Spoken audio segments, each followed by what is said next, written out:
Lord, তোমার রবের দরবারে ফিরে আসো, ক্ষমার মতো ক্ষমা চাও, ক্ষমার মতো ক্ষমা চাইলে আমি সব ক্ষমা করে দেব। সুবহানাল্লাহ পড়েন। রব্বুল আলামিন বলেন, ইয়া আইয়ুহাল্লাযীনা আমানু তুবু ইলাল্লাহি তাওবাতান নাসুহা।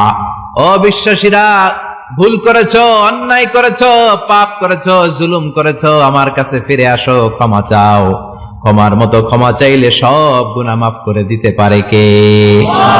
পাপ নাই, গুনাহ করি নাই, এরকম কেউ আছি? কথা বলেন। কত পাপ করছি, কোনো হিসাব আছে? পৃথিবীর কেউ না জানলেও জানে কে?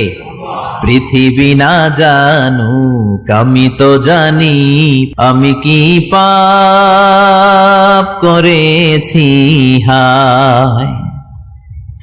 আমার পাপের করলে বিচার, বাঁচার আমার নাই উপায়।